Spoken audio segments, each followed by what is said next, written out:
Hello నమస్తే, నేను journalist Srinivas. ఈరోజు న్యూస్ అనాలిసిస్లో ముందుగా ఆంధ్రజ్యోతి పేపర్ల వార్తలను చూద్దాం. జల వివాదాలపై కమిటీ వేశారట. 2 తెలుగు రాష్ట్రాల నిపుణులు అధికారులతో ఏర్పాటు. 21లో నియామకం. రిజర్వాయర్ల అవుట్ఫ్లో వద్ద టెలిమెట్రీలకు సముఖం. కృష్ణానది యాజమాన్య బోర్డు ఏపీకి తరలింపు. గోదావరి బోర్డు హైదరాబాద్లో కొనసాగింపు. శ్రీశైలం ప్రాజెక్టు మరమ్మతులకు ఏపీ అంగీకారం. 2 తెలుగు రాష్ట్రాల సీఎంల భేటీల నిర్ణయం. ఇది తెలంగాణ సాధించిన విజయం అంటాడు రేవంత్ రెడ్డి గారు. బనకచర్ల కడతామని ఏపీ చెప్పలేదు. అలాంటప్పుడు ఆపాలని చెప్పాల్సిన పని లేదు. రాష్ట్రాల మధ్య గొడవల కోసం కొందరు ఎదురుచూపు. తెలంగాణ హక్కులు ఏపీ కేసీఆర్ దారాదత్తం. తప్పును సరిదిద్దే యత్నం చేస్తున్నామని సీఎం చెప్తుండు. తెలుగు రాష్ట్రాలే నాకు ముఖ్యమని చంద్రబాబు నాయుడు గారు చెప్తుండు. ఒక్కరే బాగుండాలనుకునే వ్యక్తిని గాను సమస్యలు సామరస్యంగా పరిష్కరించుకుందాం. టెక్నికల్ కమిటీ ముందు అన్నింటిపై చర్చిద్దాం. అయినా తెగకపోతే ఎఫెక్స్ కౌన్సిల్లో మాట్లాడతాం. గోదావరిలో మా వాటా కిందే బనకచర్ల. వృధాగా పోయే వరద నీరే వాడుకుంటాం. తెలంగాణ పథకాలకు ఎప్పుడు అడుగు చెప్పను ఆంధ్రప్రదేశ్ ముఖ్యమంత్రి చంద్రబాబు నాయుడు గారు చెప్తుండు. తెలుగు రాష్ట్రాలే నాకు ముఖ్యం అంటుండు. ఒక్కరే బాగుండాలనే వ్యక్తిని కాదట. మీరు ఒక్కరే బాగుండాలనే వ్యక్తి కాదు. 2 తెలుగు రాష్ట్రాలు బాగుండాలని మరి మిగతా వాళ్ళు ఒక్కళ్ళే బాగుండాలని కోరుకునే ఎవడు ఉండడు. ఇప్పుడు ఆంధ్రప్రదేశ్ ముఖ్యమంత్రి ఒక్కడే అందరు బాగుండాలని కోరుకుంటారు. తెలంగాణకు పనిచేసిన ముఖ్యమంత్రులు, పనిచేస్తున్న ముఖ్యమంత్రులు లేదు నేను ఒక్కడనే బాగుండాలని కోరుకుంటారా? ఏ మనిషి కోరుకోడు. పక్కోళ్ళు కూడా బాగుండాలని కోరుకుంటారు. చంద్రబాబు నాయుడు గారు ఏం చేస్తారంటే ఏదో శుతిమెత్తగా మాటలు చెప్పి ఏదో డొల్లిచ్చే కార్యక్రమం చేస్తాడు. గోదావరిలో వరద జలాలతోనే కదా నేను బనకచర్ల కట్టుకునేది. నేను ఎప్పుడన్నా అభ్యంతరం చెప్పినా తెలంగాణ ప్రాజెక్టుకి మీరు ఎందుకు చెప్తున్నారు? తెలంగాణ పథకాలకు నేను ఎప్పుడన్నా అడ్డం పడినా? తెలంగాణ పథకాలు నువ్వు అడ్డం పడేది. తెలంగాణ పథకాలు తెలంగాణ ఆత్మగౌరవం, తెలంగాణ ప్రభుత్వం, తెలంగాణ ప్రజలు కట్టే ట్యాక్సులతో నడిచే పథకాలు అవి. ప్రాజెక్టులు వేరు, పథకాలు వేరు. ఆంధ్రజ్యోతి పేపర్ రాసిందేడ తెలంగాణ పథకాలకు ఎప్పుడు అడ్డు చెప్పను. నువ్వు చెప్పేది ఏంది అడ్డు? నువ్వు చెప్తే కూడా ఆగుతాడా? మీరు చెప్తే ఎట్లా ఆగుతారు? తెలంగాణ పథకాలు నువ్వు అడ్డు చెప్పేది ఆగేది అంటే తెలంగాణ మీ చేతిలో ఉందా? ఇది ఆంధ్రజ్యోతి పేపరు ఆంధ్ర ఎడిషన్లో ఒక రకంగా రాశారు వార్త, తెలంగాణ ఎడిషన్లో ఇంకొక రకంగా రాశారు. తెలంగాణ ఎడిషన్లో ఏం రాసిండు? జల వివాదాలపైన కమిటీ అని రాసిండు. ఆంధ్ర ఎడిషన్లో ఏం రాసిండు? గోదావరి కృష్ణ బనకచర్ల పైన సంయుక్త కమిటీ అని రాసిండు. ఇక్కడ రాయాలి బనకచర్ల పైన. అంటే ఇక్కడేం బనకచర్ల కట్టట్లేదానో, బనకచర్ల గురించి చర్చ రాలేదా? ఇక్కడ మేనేజ్ చేసే కార్యక్రమం. ఇక్కడ రేవంత్ రెడ్డి గారిని కాపాడే ప్రయత్నం, అక్కడ చంద్రబాబు నాయుడు గారిని కాపాడే ప్రయత్నం. ఇక్కడ రేవంత్ రెడ్డి గారిని చంద్రబాబు నాయుడు గారిని ఇద్దరిని కాపాడే ప్రయత్నం ఆంధ్రజ్యోతి చేస్తుంది. ఎవరి చెవులో పువ్వులు పెడతారు? అసలు బనకచర్ల పైన చర్చే లేనప్పుడు ఢిల్లీలో చర్చలు ఎందుకుగా? దేనికోసం చర్చలు పెట్టినట్టు ఇంత అన్ఎక్స్పెక్టెడ్గా? చంద్రబాబు నాయుడు గారు ముఖ్యమంత్రి అయితే 1 year అయింది, దాటిపోయింది. రేవంత్ రెడ్డి గారు ముఖ్యమంత్రి అయితే 2 yearsగా వస్తుంది, దాదాపు ఇంకో 4 నెలలు అయితే. మరి ఎప్పుడు రాని చర్చ అన్ఎక్స్పెక్టెడ్గా ఆల్ ఆఫ్ సడన్గా ఎందుకు వచ్చింది? అక్కడ చర్చలు పెట్టుకోవాల్సిన పరిస్థితి ఎందుకు వచ్చింది? కేంద్ర జలశక్తి శాఖ సిడబ్ల్యూసీ లెటర్ ఎందుకు రాసింది? కేంద్ర అటవీ శాఖ, పర్యావరణ శాఖ ఆంధ్రప్రదేశ్ ప్రభుత్వానికి లెటర్ ఎందుకు రాసింది? పోలవరం ప్రాజెక్ట్ అథారిటీ సిడబ్ల్యూసీకి లెటర్ ఎందుకు రాసింది? బనకచర్ల ఫీజిబిలిటీ లేదు, పాజిబిలిటీ లేదని. కేంద్ర అటవీ పర్యావరణ శాఖలు మీరు బనకచర్ల ప్రాజెక్టు పర్మిషన్ కోసం మాకు దరఖాస్తు పెట్టుకున్నారు, కానీ ఇది పద్ధత దరఖాస్తు పెట్టే పద్ధతి? మీరు ప్రొసీజర్ ఫాలో అయ్యారా? అసలు నీటి లభ్యత ఏందనేది సిడబ్ల్యూసీ ఇవ్వాలి. ఆ నీటి వనరుల శాఖకు సంబంధించి ముందు ప్రొసీజర్ చేయకుండా మాకు దరఖాస్తు పెట్టడం అర్థం ఏంటి అని చివాట్లు పెట్టి తిరస్కరించింది. At the same time CWC ఏం చెప్పింది? పోలవరం ప్రాజెక్టు తర్వాత మిగిలిన జలాలు, వరద జలాలతోనే మేము బనకచర్ల కడతామని ఆంధ్రప్రదేశ్ ప్రభుత్వం చెప్తుంది. అసలు మిగులు అంటే ఏంది, వరద జలాలు అంటే ఏంది, ఎన్ని మిగులు ఉంటాయి, ఎన్ని వరద జలాలు ఉంటాయి, లెక్కలు ఉన్నాయా మీ దగ్గర అని అడిగింది. కాబట్టి ఇది పాజిబిలిటీ కాదు అని చెప్పింది. ఇంకొక అడుగు ముందుకేసి పోలవరం ప్రాజెక్ట్ అథారిటీ ఏం చెప్పిందంటే అసలు అది సాధ్యమే కాదు. 2024 ఆగస్టులో కేంద్ర ప్రభుత్వం క్యాబినెట్ పోలవరం ఎత్తుని 45.72 మీటర్ల నుంచి 41.15 మీటర్లకి ఎత్తు తగ్గించింది.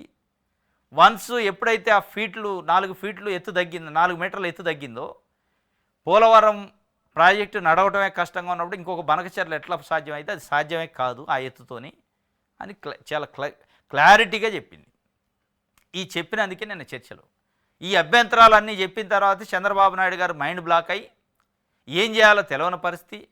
కేంద్రంలో ఉన్నది ఏరే ప్రభుత్వం కాదు, నేను నడిపే ప్రభుత్వమే, నేను నడిపే ప్రభుత్వమే నన్ను క్వశ్చన్ చేసే పరిస్థితి, నన్ను నిలదీసే పరిస్థితి, నాకు మొట్టికాయలు వేసే పరిస్థితి వస్తే ఆంధ్రప్రదేశ్లో ఉన్న 5 కోట్ల మంది ప్రజల ముందు నా పరువు ఏం కావాలని చెప్పి ఆయన పరువు, ఆయన ప్రతిష్ట కోసం ఢిల్లీలో చర్చల డ్రామా నడిపిండు. ఇదే అన్నమాట. తెలంగాణ ముఖ్యమంత్రి గారు ఏమంటారు, రేవంత్ రెడ్డి గారు బనకచర్ల చర్చే జరగదు. అసలు బనకచర్ల లేనప్పుడు చర్చే లేదు. నీకెందుకు వస్తాడు చంద్రబాబు నాయుడు గారు, నువ్వు పిలితే వచ్చాడు. ఆయన అవసరం కోసం కేంద్ర ప్రభుత్వంతో చర్చలకు పిలిపించాడు మిమ్మల్ని. ఆయన అనుకుంటున్న బనకచర్ల స్వప్నాన్ని సాకారం చేసుకోవడం కోసం, కాంట్రాక్టర్ల కమిషన్ల కోసం చర్చలకు పిలిపించింది ఎవరు? ఇవాళ చంద్రబాబు నాయుడు గారు కేంద్ర ప్రభుత్వాన్ని అడ్డం పెట్టుకొని చర్చలకు పిలిచిండు. మరీ అంత అమాయకులు ఉండరు తెలంగాణ ప్రజలు మీరు చెప్తున్నమటానికి. లేదు బనకచర్ల పైన అసలు చర్చ జరగలేదు, చర్చ జరగడం ఆపమని ఎట చెబుతావు అంటే నువ్వు ఎందుకు లెటర్లు రాసినావు అంతకుముందు? మరి నేను ఉత్తరాలు రాసినా అని ఉత్తరాలు చెప్తారు కదా మీరు. బనకచర్ల లేనప్పుడు మీరు ఎందుకు ఉత్తరాలు రాశారు శక్తి శాఖకి, సిడబ్ల్యూసికి? ఎవరిని మభ్యపెడతాను మీరు? ఏంది దాని వెనక కారణం? చర్చలకి లోపలికి పోకముందు ఒక రకంగా ఉన్నాడు తెలంగాణ ముఖ్యమంత్రి రేవంత్ రెడ్డి గారు, చర్చల నుంచి బయటకు వచ్చాక ఇంకొక రకంగా ఉన్నాడు.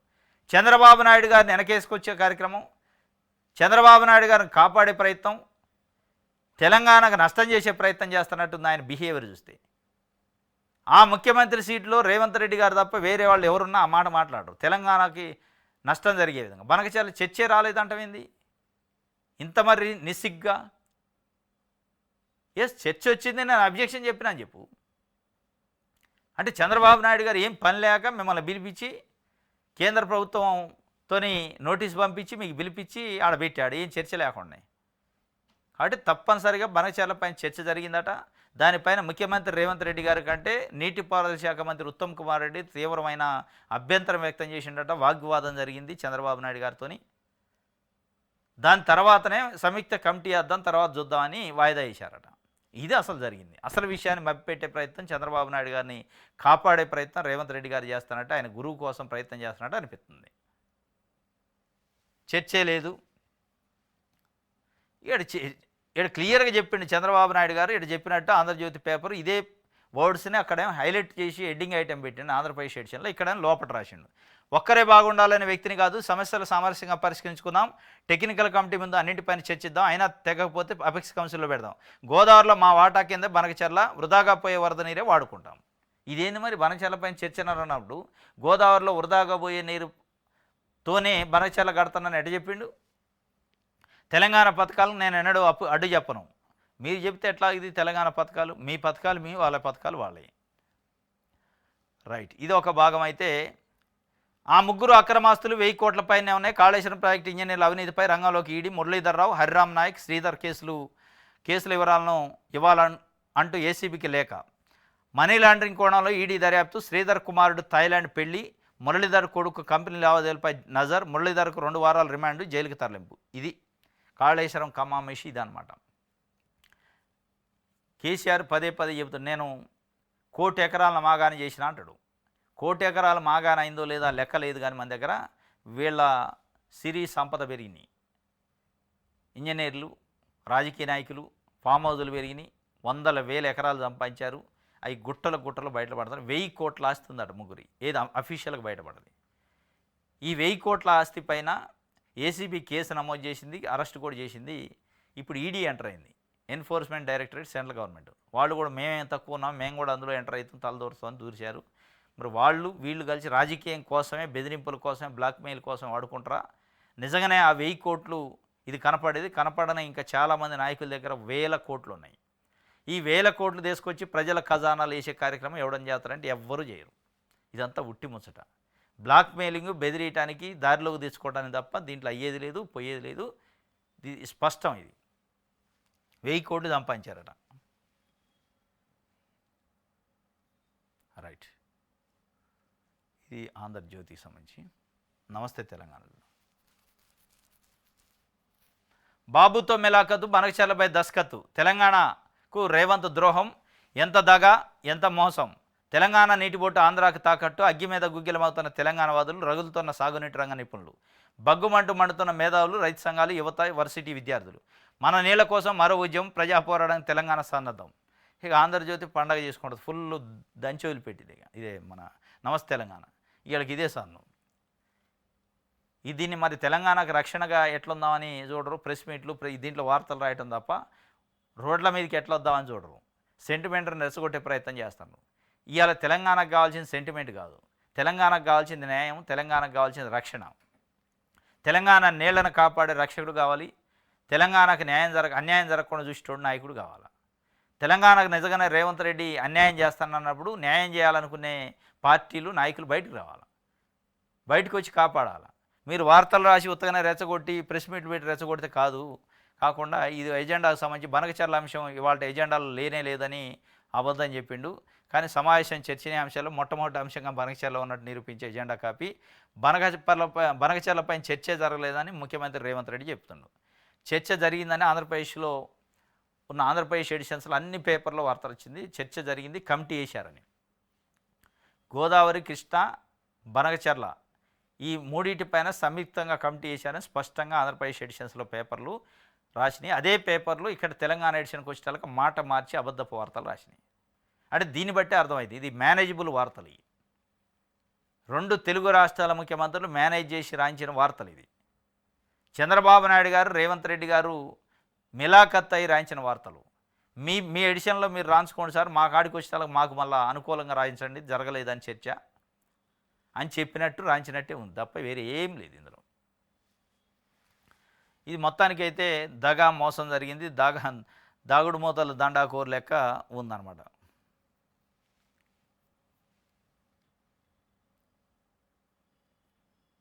రైట్. ఇంకో ఈడ చంద్రబాబు నాయుడు గారు, రేవంత్ రెడ్డి గారు ఫోటో వేశారు. ఈయన చెయ్యి ఆయన పట్టుకున్నట్టు, చంద్రబాబు నాయుడు గారి చెయ్యి రెండు చేతులతో గట్టిగా పట్టుకోండు. దీన్ని చూస్తే ఎట్టుందంటే చంద్రబాబు నాయుడు గారి నాయకుడు ఈయన కార్యకర్త లెక్క ఉంది. నాయకుడిని కలిస్తే సంతోషం ఉంటుంది కదా, అట్లుంది.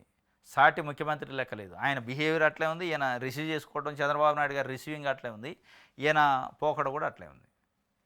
సాటి ముఖ్యమంత్రి లెక్క లేదు. నా కింద మొన్నటిదాకా పనిచేసిన కార్యకర్త కదా, నా కింద మనిషి అన్నట్టు ఆయన ఫీల్ అవుతుండు ముఖ్యమంత్రి, ఏపీ ముఖ్యమంత్రి. ఈయన కూడా అట్లా ఇట్లా వంగి ప్రధానమంత్రికి ఎట్లా పెడతారో అట్లా పెడతాడు ముఖ్యమంత్రికి. ఇక ఆ చర్చలు ఎట్లుంటాయో దాన్ని బట్టి అర్థమవుతుంది.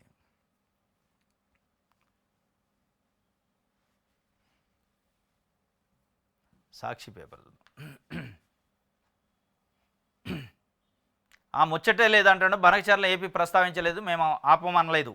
ఢిల్లీలో జలశక్తి మంత్రి వద్ద భేటీ అనంతరం సీఎం రేవంత్ రెడ్డి ఆ ముచ్చట లేనప్పుడు అసలు ఈ ముచ్చటే ఉండదు కదా, ఎందుకు అబద్ధాలు ఆడతారు? ఆ ముచ్చట లేనప్పుడు చంద్రబాబు నాయుడు గారు పని కట్టుకొని ఢిల్లీ పోయి మిమ్మల్ని పిలిపిస్తాడు. దానికోసమే పెట్టింది సమావేశం, పెట్టిందే బనకచర్ల కోసం. తీవ్రమైన అభ్యంతరాలు కేంద్ర సంస్థల నుంచి వస్తున్నాయి, మన ఇద్దరం పోయి ఏదో సంజాయించి వద్దాం, నీ అభ్యంతరాలు కొద్దిసే పాపు, నువ్వు వాడు తలకాయ విప్పితే నేను చూసుకుంటా అని చెప్పినట్టు పిలిపించి మాట్లాడినట్టుంది తప్ప ఆ చర్చ లేదు. అంటే మరీ అంత పిచ్చోళ్ళు ఎవరు ఉండరు.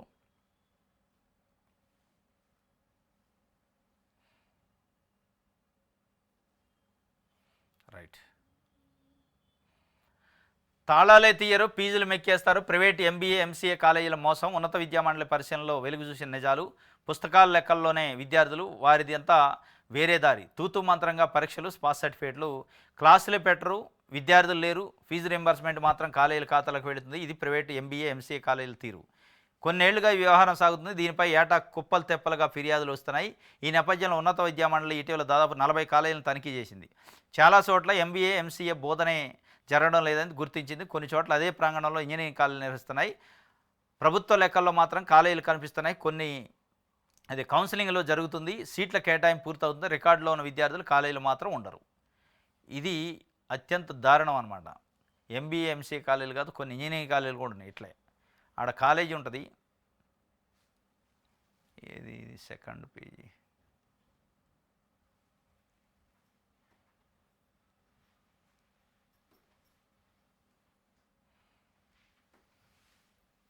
ఇది తనిఖీలు చేపడతాను యూనివర్సిటీ అధికారులు నోటీసులు ఇస్తే మాత్రం పిలిపిస్తారు. గట్కేసర్లో రాజకీయ నేత కాలేజీకి వెళ్ళిన మండల అధికారులు నివ్వెరపోయారు. అక్కడ ఇంజనీరింగ్ కాలేజీ మినహా ఎంబీఏ ఎంసీఏ తరహా తరగతులు రికార్డులు కనిపించలేదు. పరీక్షల తీరు ప్రహసనమే. రాష్ట్ర వ్యాప్తంగా 281 ఎంబీఏ కాలేజీలలో 38,200 మంది సీట్లు ఉన్నాయి. 76 ఎంసీఏ కాలేజీలో 8,900 సీట్లు ఉన్నాయి. ఒక్కో వర్సిటీ పరిధిలో ఒక్కో కాలేజీని మినహాయిస్తే మిగతావన్నీ ప్రైవేట్ కాలేజీలే. ఉమ్మడి ప్రవేశ పరీక్ష ద్వారా ఈ సీట్లు భర్తీ చేస్తారు. ఒక విద్యార్థికి ప్రభుత్వం 25,000 ఫీజు రీంబర్స్మెంట్ ఇస్తుంది. ఇతర స్కాలర్షిప్లు విద్యార్థులకు అంతాయి. ఈ ప్రక్రియ మొత్తం సాధారణంగా జరిగిపోతుంది. ఈ కోర్సుల్లో చేరిన విద్యార్థులు 50% ప్రాజెక్ట్ వరకు ఉంటుంది. ఈ రిపోర్ట్లు ఇదనమాట. నివేదికను తొక్కిపెట్టింది ఎవరు?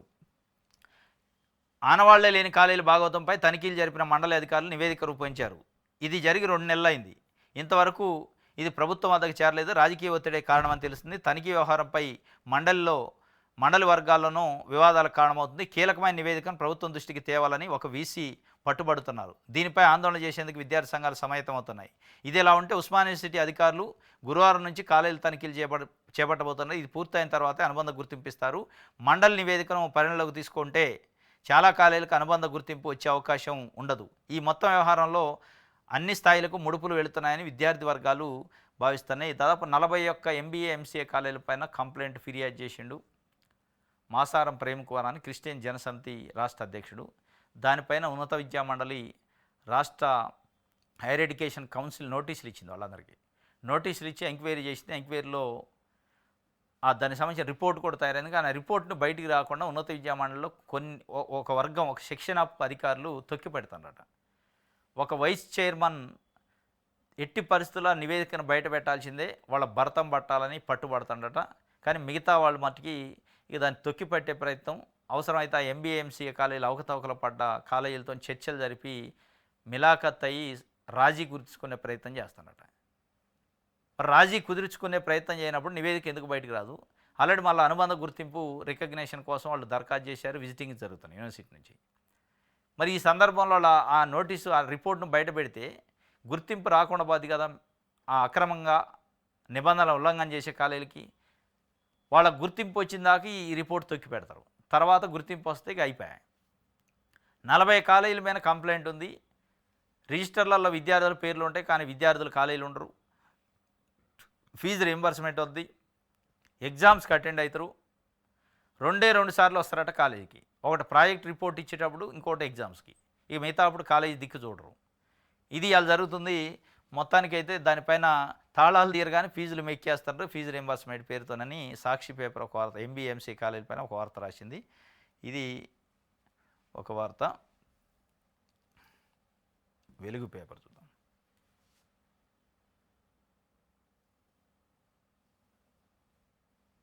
కృష్ణా గోదావరి జలాలపై కమిటీ వారంలోగా అధికారులు నిపుణులతో కమిటీ. జలశక్తి శాఖ సమక్షంలో ఇది తెలంగాణ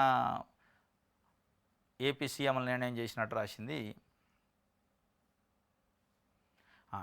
TBGKSలో కవితకు చెక్ పెట్టారట. సంఘం ఇన్ఛార్జిగా కొప్పులను నియమించిన KTR ఇకపై సంఘం కార్యకలాపాన్ని పార్టీకి అనుబంధంగా జరగాలని ఆదేశం. 10 ఏళ్లుగా గౌరవ అధ్యక్షురాలుగా వ్యవహరిస్తున్న కవిత. ఎమ్మెల్సీ కల్వకుంట్ల కవిత గారు బొగ్గుగనుల కార్మిక సంఘం, తెలంగాణ బొగ్గుగనుల కార్మిక సంఘం అని ఒకటి ఉండేది. దానికి ఎప్పుడు గౌరవ అధ్యక్షురాలుగా ఉందో ఆ అధికారంలోకి వచ్చినప్పటి నుంచి పీకి పడేశారు. పీకి పడేసి మాజీ మంత్రి కొప్పుల ఈశ్వర్కి ఇచ్చారా గౌరవ అధ్యక్షురాలు పోస్టు. మొత్తం ఆయనే చూసుకోండి. తెలంగాణ బొగ్గు గని కార్మిక సంఘ వ్యవహారాలు మొత్తం కూడా పార్టీకి అనుబంధంగానే జరుగుతాయి. అంటే కవితకు చెక్ పెట్టే కార్యక్రమం స్టార్ట్ అయింది. కవితను అసలు వదిలేశారు, పట్టించుకోవట్లేదు అనేది స్పష్టంగా కనపడుతుంది. కవిత పైన ఈ మధ్య తీన్మార్ మల్లన్న చేసిన కామెంట్ల పైన ఒక్క BRS పార్టీ నాయకుడు కూడా మాట్లాడలేదు. ఒక్క నిరసన లేదు, కనీసం మాట్లాడలే. ట్విట్టర్లో కానీ పోస్ట్ పెట్టలే. ఇక్కడ ఆమెకు మద్దతుగా ఎక్కడ నిలబడలే. దాన్ని బట్టే స్పష్టంగా అర్థమైంది, అయిపోయింది కవిత పని. KCR KTR పక్కన పెట్టే కార్యక్రమం చేశారు, పక్కన పెట్టారు అనేది. దాని తర్వాత ఇంకో స్టెప్ వేసి తెలంగాణ బొగ్గుగని కార్మిక గౌరవ అధ్యక్షురాలుగా ఉన్న ఆమెను తీసేసి కొప్పుల ఈశ్వర్ని పెట్టారు. మరి ఇప్పుడు ఏం చేస్తే కవిత వ్యూహం ఎట్లా ఉండబోతుంది, కవిత భవిష్యత్ కార్యాచరణ ఏందనేది ఇప్పుడు ఆమె ఒక రకంగా గెంటేసిన పరిస్థితి. అయినా ఆమె బయటికి పోని పరిస్థితి. అట్లా అంటిపెట్టుకున్న అది BRS అంటుంది. పార్టీ నుంచి ఒక రకంగా గెంటేసినట్టే. మరి ఏం చేస్తే గెంటేసినారు కాబట్టి ఇప్పుడు అనేది భవిష్యత్తులో మనం చూడాలి. రైతు గవర్నర్ నిర్ణయంపై ఉత్కంఠ ఉందట. పంచాయతీరాజ్ చట్ట సవరణ ఆర్డినెన్స్పై లీగల్ ఒపీనియన్ తీసుకున్న జిష్ణుదేవ్ గవర్నర్కి పంపారు ఆర్డినెన్సు. 42% బీసీలకు రిజర్వేషన్ స్థానిక సంస్థల్లో ఇస్తాం అని చెప్పి ఎంపెరికల్ డేటాను బేస్ చేసుకొని గవర్నర్కి ఆర్డినెన్స్ పంపారు. ఆర్డినెన్స్ ఆమోదం తెలపాలి అంటే ఆయన లీగల్ ఒపీనియన్ తీసుకోవడానికి గవర్నర్ గారు ఏజీకి లెటర్ రాస్తారట, అడ్వకేట్ జనరల్కి. ఏం చేయొచ్చు అని చెప్పి ఏజీ ఒపీనియన్ బేస్ చేసుకొని ఆమోదం తెలుపుతారట. ఏజీ అల్టిమేట్గా ఆమోదం తెలపండి అని రాస్తాడు. ఎందుకంటే ప్రభుత్వం ఆర్డినెన్స్ తయారు చేసింది ఏజీ సలహా మేరకు. గవర్నమెంట్ ఆఫ్ తెలంగాణ ఈ ఆర్డినెన్స్ తయారు చేసేటప్పుడు ఏజీలతోని న్యాయ నిపుణులతో చర్చలు జరిపే స్పెసిఫిక్గా ఏజీతో మాట్లాడిన తర్వాతనే వాళ్ళు ఆ డ్రాఫ్ట్ తయారు చేసి పంపారు. కాబట్టి ఆటోమేటిక్గా ఏజీ ఏం చేస్తారు, ఇవ్వచ్చు సార్ అని చెప్తాడు. ఇప్పుడు తప్పనిసరిగా గవర్నర్ ఇవ్వాల్సిన పరిస్థితి ఇస్తాడు కూడా. వన్స్ గవర్నర్ ఆమోదం తెలిపి పంపిస్తే బంతి తెలంగాణ ప్రభుత్వం కోర్టులోకి వస్తుంది. ఇప్పుడు తెలంగాణ ప్రభుత్వం ఏం చేస్తే ఆమోదం తెలిపిన తర్వాత ఆ పెంచిన రిజర్వేషన్తో ఎన్నికలకు పోయే సందర్భంలో ఏదైనా అబ్స్ట్రక్షన్స్ ఎదురైతే మళ్ళీ తెలంగాణ ప్రభుత్వం మెడకే చుట్టుకునే అవకాశం ఉంది. ఎందుకంటే ఇదంతా తెలిసే చేసిండు అనేది. ఇక దానిపైన సుప్రీంకోర్టుకి అప్పీలు ఇవన్నీ జరుగుతాయి. రైట్, ఆంధ్రప్రభ చూద్దాం. రైట్, కృష్ణా గోదావరిపై సంయుక్త కమిటీ నీటి లెక్కలు తీసి వాడుకుందామని చెప్పి మాట్లాడినట్టు 4 అంశాలపైన ఏకాభిప్రాయం. ఇదే ఆంధ్రప్రభ పేపరు కృష్ణా గోదావరి బనకచెర్లపైన సంయుక్త కమిటీ అని వేసింది. ఏది ఏపీ ఎడిషన్లో. ఇక్కడికి వచ్చేటప్పుడు కృష్ణా గోదావరి బనకచెర్ల కట్ చేసింది. దీని అర్థం ఏంది, వీళ్ళిద్దరు కలిసి మేనేజ్ చేసి వార్తలు రాసినట్లేదు. ఇది మీ రాష్ట్రంలో నీకు అనుకూలంగా రాయించుకో, నా రాష్ట్రంలో నేను అనుకూలంగా రాయించుకుంటా అని చెప్పి చెబుతారు. మళ్ళీ వీళ్ళే 2 రాష్ట్రాల మధ్య వివాదాలు రావాలని, గొడవలు రావాలని కోరుకునే వాళ్ళు కోరుకుంటున్నారంటారు. ఎవరు కోరుకుంటున్నారో దీన్ని బట్టి అర్థమవుతుంది. కోరుకుంటున్నారా కోరుకోలేదు పక్కన పెడితే తెలంగాణ హక్కుల కోసం మీరు మాట్లాడాలి తప్ప మీరు చంద్రబాబు నాయుడు గారిను ఆంధ్రప్రదేశ్ ప్రభుత్వాన్ని వెనకేసి కూర్చునే కార్యక్రమం చేసినట్టు అనిపిస్తుంది. గొడవల కోసం కోరుకుంటున్నారట. ఎవరు కోరుకోరు. గొడవల కోసం వాళ్ళు కోరుకున్న తెలంగాణ ప్రజలు అంత ఈజీగా గొడవ పెట్టుకోవడానికి ఉండరు. నీళ్లు పోతున్నాయంటే ఉంటుంది గొడవ. దీన్ని బట్టి పేపర్లను ఏ స్థాయిలో మేనేజ్ చేశారు, పేపర్లు ఎట్లా రాసిన వార్తలు అనేది అర్థమవుతుంది.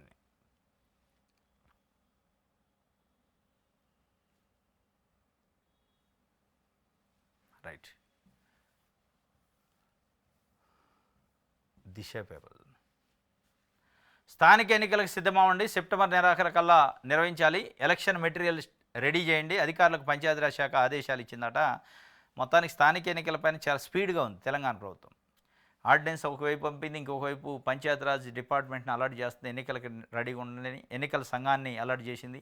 మొత్తం సిద్ధం చేసి పెట్టుకోండి, ఓవర్ నైట్లో నోటిఫికేషన్ ఇవ్వాలి, నోటిఫికేషన్ తర్వాత అంతా ప్రాసెస్ స్టార్ట్ కావాలి, అప్పుడు కోర్టులు ఇన్వాల్వ్ కాకుండా ఉంటాయి అనే ఒక దాంతోనే ఉన్నారు. కానీ కోర్టులు ఎన్నికల ప్రక్రియలో ఇన్వాల్వ్ కావు, కానీ రిజర్వేషన్ ప్రక్రియలో ఇన్వాల్వ్ అయితే మళ్ళీ దెబ్బపడుతుంది. కోర్టులో ఒకవేళ మీరు అనుకున్నట్టే ఆర్డినెన్స్ గవర్నర్ ఆమోదం తెలిపి వెంటనే ఓవర్ నైట్లో మీరు నోటిఫికేషన్లు వేసి డేట్లు అనౌన్స్ చేసి షెడ్యూల్ అనౌన్స్ చేస్తే కోర్టులు ఎన్నికల ప్రక్రియలో ఇన్వాల్వ్ కావు. వాస్తవమే, ఎన్నికలను ఆపమనవు. కానీ రిజర్వేషన్ 50% సుప్రీంకోర్టు గైడ్లైన్స్ కంటే వ్యతిరేకంగా, సుప్రీంకోర్టు జడ్జిమెంట్కి వ్యతిరేకంగా 50% సీలింగ్ దాటిపోయారు. కాబట్టి ఆ రిజర్వేషన్ని తగ్గించండి అని చెప్పింది. ఇక అప్పుడు మళ్ళీ ఆటోమేటిక్గా ఎలక్షన్స్ ఆగుతాయి. ఎలక్షన్స్ ఆపమందం, రిజర్వేషన్లో 50% లోపు ఉంటట్టు పెట్టుకొని ఎలక్షన్స్ పెట్టండి అని చెప్పింది స్పష్టంగా హైకోర్టు రేపు. ఎవరైనా హైకోర్టుకు పోతే అది జరిగిద్ది, మళ్ళీ ఆగే పరిస్థితి ఉంది తప్ప ఈ సిద్ధం అవ్వండి ఇదంతా ఏంటంటే మాట్లాడుకోవడానికి రెడీగా ఉంది ప్రభుత్వం, రిజర్వేషన్లు ఇవ్వడానికి చాలా కష్టపడుతుందని చెప్పుకోవడానికి తప్ప ఆడ పసలేదు. రైతుల కోసం కొత్త పథకం అట, పీఎం ధన్ ధ్యాన్ కృషి యోజన కేంద్ర కేబినెట్ ఆమోదం. 2025-26 నుంచి 2 ఏళ్ల పాటు కొనసాగింపు, 6 ఏళ్ల పాటు కొనసాగింపు. దేశవ్యాప్తంగా 100 జిల్లాల్లో అమలు. ఏటా 24,000 కోట్ల కేటాయింపు. ఎన్టీపీసీకి 20,000 కోట్లు, పెట్టుబడికి సైతం గ్రీన్ సిగ్నల్. మంత్రివర్గ సమావేశంలో కీలక నిర్ణయాలట. రైతుల కోసం పీఎం ధన్ ధ్యాన్ కృషి యోజనకు కేంద్ర కేబినెట్ అట 100 జిల్లాల్లో అమలు చేస్తారట. లోన్ల రూపంలో ఇస్తారటంది. 24,000 కోట్లు కేటాయించారట. 100 జిల్లాల్లో పైలట్ ప్రాజెక్టు రైతులకు కావాల్సిన లోన్లు ఇచ్చేదానికి.